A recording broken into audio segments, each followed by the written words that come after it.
Right, welcome back to the channel. Real Madrid 2, Chelsea 0, full-time score from the Bernabeu in the first leg of our Champions League quarter-final tie, and I'm just going to try and get this video over and done with as soon as possible, to be honest. I really cannot be arsed talking about this fucking group of players anymore, to be honest. And I'm not even going to act like I expected anything different tonight, to be honest, because I said this at the weekend against Wolves. Any hope I had in this Champions League tie disintegrated like that in 90 minutes against Wolves after that performance and that result at Molineux on Saturday. And yeah, I'm not going to act like I expected anything different, like I said. I'm just pissed off because I'm going to the second leg now, and what reason do I have really to be going to it? I mean, I know they say, oh, you can still get through. 2-0 is, you know, it's possible to come back.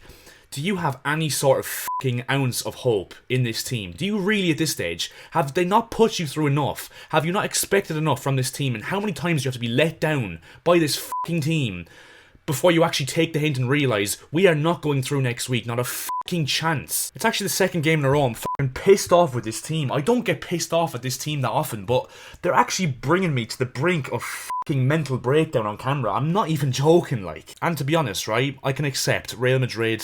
They're a bit different to Wolves because Real Madrid are obviously probably one of, if not the best team in the world right now. I mean, Karim Benzema, Vinicius Jr., probably the best duo in the world of football in terms of the fact they're so hard to defend against. That first goal showed that, where I don't think there's actually anyone really at fault for the first goal. It's just a brilliant run from Vinicius, a great pick out from, I can't even remember who played the ball. I think it was Modric or Valverde or someone. And then Benzema, obviously, with those striking instincts, gets onto the rebound. But the one thing that has pissed me off about Chelsea tonight is, especially in the first half, it actually didn't look like any of those players actually wanted to do anything in the game, let alone win the fucking game. It didn't actually look like we wanted to play the game overall. It really didn't, and the body language from the players was absolutely fucking pathetic and disgraceful in the first half especially. And look, I think people will come out and say, oh yeah, Chelsea in fairness, they dug deep defensively, they, you know, resounded out with the 2-0 loss to take back to Stamford Bridge with 10 men after Chilwell got sent off.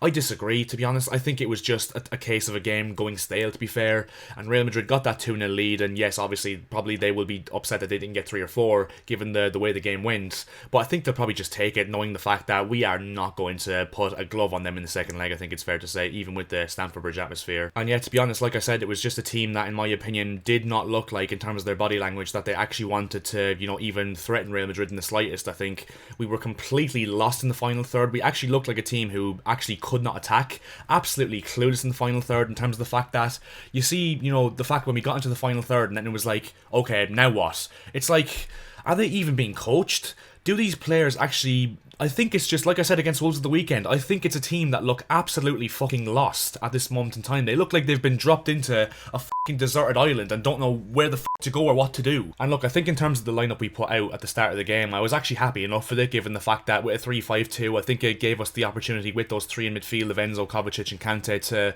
match Real Madrid's midfield of, you know, Valverde, Kroos and Modric, which is obviously going to be absolutely insane. But I think in doing that, we completely limited our attacking options, and Sterling and Felix were so isolated up front. They barely got any touches of the ball. And yet, to be honest, I think it was a simple case of Real Madrid absolutely and purely manhandling us for the whole game. I mean, 57% possession for Real Madrid in the game, which actually surprises me because it felt like a lot more. 60% in the first half. It felt like they had 65-70% absolute minimum. 2.29 expected goals for Real Madrid, 0.6 for us. I just don't even know what to say, to be honest. And look, in terms of the first goal, like I said, not really much in my opinion that the defenders could have done really to stop Vinicius and Benzema creating that goal from nothing. The second goal, I think, is poor from Kepa, but I think once Chilwell got sent off, a stupid foul from Chilwell. I mean, yes, maybe Rodrigo might have scored, but Chilwell knew as soon as he made contact with Rodrigo has every license to go down, and more than likely is going to get Chilwell sent off, which is obviously what happened. And Chilwell had a really poor game in fairness before that as well. And once Chilwell got sent off, I mean, that's the game done and dusted, because already we were getting, you know, done in possession, so we had absolutely no chance unless we got a lucky break like Mason Mount got in the final minutes, and obviously, you know, Rudiger makes a really good block or whatever. But yeah, it was game done and dusted once Chilwell got sent off, I think it's fair to say, and it's just a matter of damage limitation to take them back to Stamford Bridge. And yeah, in the end, Asensio got the second goal, and we now have a mountain to climb, whether you like it or not, Chelsea fans. We now have an absolute fucking mountain to climb against Real Madrid at Stamford Bridge, which, yeah, as I said, in my opinion, it is doable by all means, but I cannot see it for the life of me. I really can't. I mean, to be fair, in terms of players who actually, played well, I think there's only 2 players really that can actually leave today's game holding their heads high. That's Enzo Fernandez, who I thought had a decent enough game as he usually does. I thought Thiago Silva was decent enough at centre back and, carried himself quite well as he usually does. I mean, are we even surprised at this stage? I think Kante, looked like he was actually trying to be fair, but everyone else I thought was really poor. Fofana, it's probably one of the worst games, if not the worst game I've seen him play for Chelsea. Raheem Sterling was absolutely invisible in the whole game. I really can't see what Raheem Sterling offers in this team right now, to be fair, given he looks a player to me, right? In his body language, he looks like he actually has just checked out in his career. He looks like he's a player who's gone, you know what, I've played at the top level with City, I've won Premier Leagues, I've won Carabao Cups, FA Cups or whatever. I think he's just happy now to be living with his family and just picking up a wage at Chelsea, to be honest. And look, I could be completely wrong, but from his body language and what I can, see of Raheem Sterling, it looks like that's the case, to be honest. I don't know what the fuck's happened to Mateo Kovacic. He's been very poor in recent weeks, to be fair. And yeah, he's a player that obviously has been so important to us over the years. And in my opinion, I've said he's been world class because I think he has. Because I think he's a player in terms of his ball carrying ability that I don't think there's many, if not any midfielder in the world of football that can do what he does with a ball at his feet. But in recent games, he's been absolutely horrendous. And I think maybe it could be a case of him not wanting to be here anymore. There's been rumours that his agent has been, sounding out interest to teams like Bayern Munich and other teams from Europe.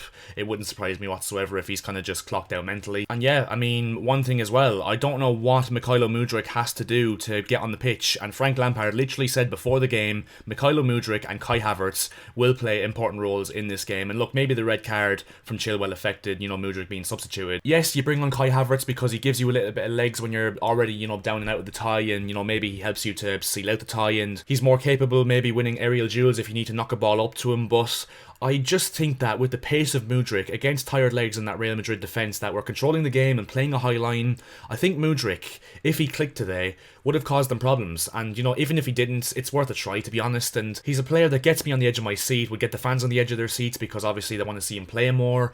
And yeah, I mean, he's already done it at the Bernabeu this season. He ripped them to shreds with Shakhtar Donetsk earlier in the season. In terms of Real Madrid, I thought they were really good. I thought they absolutely controlled the game. I thought Camavinga was absolutely brilliant. I thought, Luka Modric was good as ever. I thought Kroos and Valverde with Modric absolutely controlled the game. I thought Benzema was decent. Obviously, him and Vinicius did their thing. And look, let's not get it twisted, right? We are playing against basically 11 world-class players. There's not one player in that Real Madrid starting 11, certainly, that you couldn't say is an absolutely quality player who's world-class, if not on the brink of being world-class. It's just the body language from the players that really annoys me. And yes, I know there's a confidence issue or whatever, but the players didn't look motivated. And I'm sorry, if you cannot motivate yourself for a Champions League quarter-final, I don't know what you can motivate yourself for, to be honest. And look, we play Brighton on Saturday now. I'm going to that. I cannot wait, to be honest. I'm only going just to see Frank Lampard's first home game back, to be honest, and that's about it.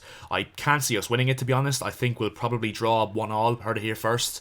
Next leg against Real Madrid, I think it is built into the Champions League script for drama. So this tie, I think, for that reason alone, is actually not over. But I think from the way I'm thinking, and look, maybe I'm being pessimistic because, the Wolves game and this game, but I just cannot see us overturning a 2-goal deficit against this Real Madrid team. I mean, oh my days, look at the fucking momentum bar. I mean, I'm sorry if that doesn't show it. And I mean, yeah, you can say the red card maybe changes the game, but I think that completely disproves the point to this momentum bar because it doesn't budge an inch once Chilwell gets sent off. Okay, we'll try and think of at least one positive before we get this video done. One positive.